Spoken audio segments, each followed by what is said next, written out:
Hey, welcome back to Mr. Murray's Mathland. Today we're taking a look at a very particular type of problem with arithmetic sequences, and that is writing the explicit definition or the formula for the nth term when you're given two terms that may be kind of spread out far apart. And so just to kind of get back to um, these basic formats, in this section here, most books are going to say the explicit formula for an arithmetic sequence is a sub n is always the first term plus d, the common difference, times n minus 1. And we usually take that and simplify that. And as I've been saying in my class and on the previous video, if you watched, after you simplify, it should always resemble y equals mx plus b, because these are just linear relationships when you are talking about arithmetic sequences. So I actually take that approach. I'm going to show you a couple different ways to do this, and hopefully one of them resonates with you more so than another. You feel good. Maybe you have a favorite, and you can use the secondary one to check yourself. But I like to take that approach of writing the equation of a line because a lot of people are comfortable with that. You've done that so many times in Algebra 1. So if you take that approach, the key is just interpreting this, that a sub 12 equals 9 is another way of telling you when you put in 12 for n or for x, you get out 9 for y. So that's like giving you an ordered pair of 12 comma 9, and likewise 33 you put in for x or n and you get out negative 5. Okay, so if you take that approach, how many times you've written the equation of a line given 2 points? Probably a lot. The first thing you typically would find is your slope. And the slope would be y2 minus y1. So that would be negative 5 minus 9 all over 33 minus 12, change in y over change in x. And you'll get negative 14 over 21. And that does reduce to negative, divide those by 7, negative 2/3. There's your slope, your m, and now to put it in slope-intercept form, you could use point-slope form and convert it, or you can do that old classic, kind of middle school approach of writing y equals, the slope is negative 2/3, x, just have to find that b, and take one of the 2 points, it shouldn't matter which one, and substitute it in, right? So if I take 12, 9, and I plug 9 in for y, and 12 in for x, and I'll just solve for the b that's got to be there. So negative 2/3 times 12, that will be negative 24 over 3, or negative 8. And add 8, b must be 17. And so your equation would be, if you were in Algebra 1, you would be writing y equals negative 2/3 x plus 17.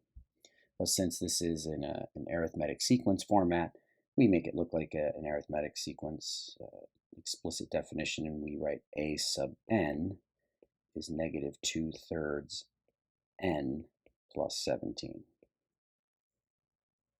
So that's the Algebra 1 approach to it. It's just to remember that this is the equation of a line and go for it. But most textbooks and even most YouTube videos and things that I've seen really take this sort of using that explicit formula approach.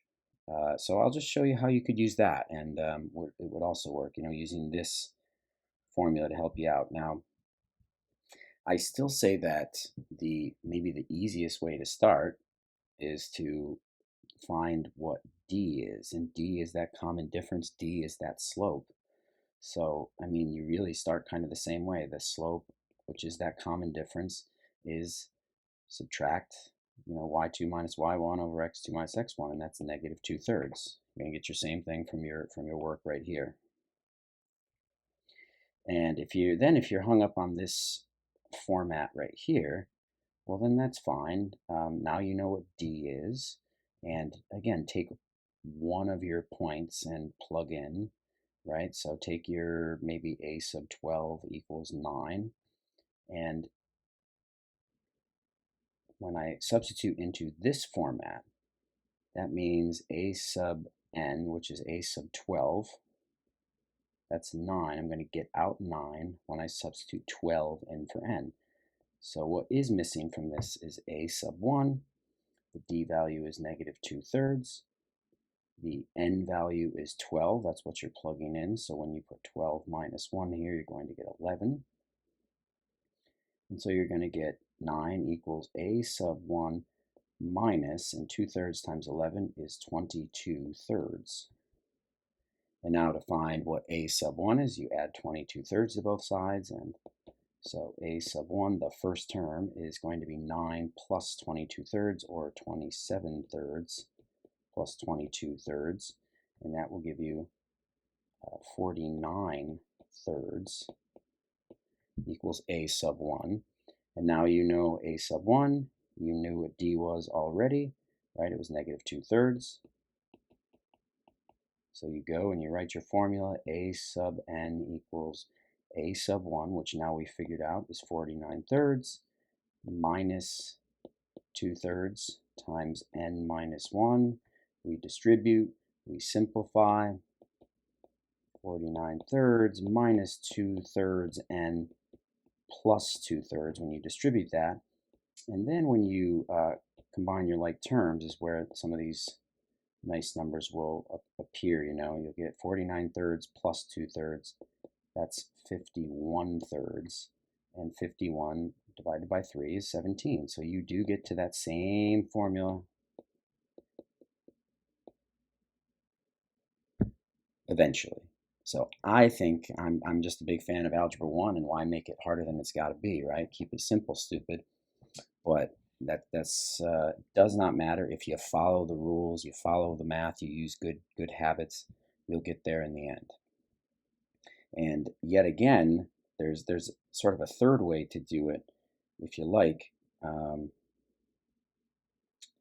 didn't actually anticipate showing all three ways here, but why not here? I'm just going to take all this stuff out of here.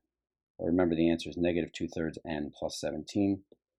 And if you use these two values and you don't realize that you can use those to calculate d directly, or the slope directly, by doing change in y over change in x, if you want to substitute them directly in here, then just keep in mind that means when you substitute in 12, you're going to get out 9, right? So when I substitute that in here into this formula, I'm going to get 9 is equal to a sub 1 plus d times 12 minus 1, which is going to give you 11. So you have 9 is equal to a sub 1 plus 11d. So I don't know d, I don't know a sub 1. If you use the other point, now substitute that back into this original format, you're plugging in negative 5. It works out to be negative 5 when you substitute 33. So you'll have a1 plus d times 33 minus 1 is 32. So I'm just going to go right to that's 32d. And you see what you have here now is a system of equations where you haven't solved for a1 or d yet, but now you have two equations with those two variables, and you can solve those pretty easily with elimination or any other sort of substitution if you like. If you use elimination, that's where you could just simply subtract everything, because that'll cancel your a1s. So 9 minus negative 5 would give you 14 is equal to, the a1s will cancel, and 11 minus that 32 will give you negative 21d, and lo and behold, what do you get? D is equal to negative 2/3, and then you substitute back into one of those equations here, either one, right? When you solve a system of equations, substitute into either one of those, you'll solve for a1, then you'll have a1 and the d value, and then you can do what we did in the last problem. So that's a third way, which again I think might be the longest, but it's still kind of cool to do it. So now we're going to do this, and maybe I'll just stick to doing this two ways here. But again, to reinforce what I believe is the easiest way is to just treat these like two ordered pairs, right? That's 8, 11. and 24 comma 51. The d, or the slope, is the change in y or change in x, right? We've gained a total of 51 minus 11 is 40, and it took how many terms to do it? That's what you're finding there when you do your change in x. 24 minus 8 will be 16. That will reduce to 8 goes into there 5, 8 goes into there 2. Reduce to 5 halves. There's your slope. Y equals 5 halves x plus b. Take one of your points and substitute in, right? Take 8 comma 11 and plug it in. 11 goes in for y. 8 goes in for x, and solve for the b. 5 halves times 8 is 20, plus b, subtract b is negative 9. Now you got your b, you got your m, so your equation is y equals 5 halves x minus 9 if you're in Algebra 1. But since we're in a sequence unit, we would say a sub n equals 5 halves n minus 9. Now you've got your explicit formula you could use to find any term you want, the 100th term, 1000th term, whatever. If you're still kind of on the fence about what way you prefer, again, you could set up the system of equations by plugging in, or if you at least wanted to start by getting this d value, the common difference, by doing the difference divided by the difference in the terms, then you could go to this format here and substitute in. Take one of your points. You may as well use the 8 comma 11, and say it's going to give me 11 when I take the first term plus my d value of 5 halves, and I plug in 8, and 8 minus 1 is 7.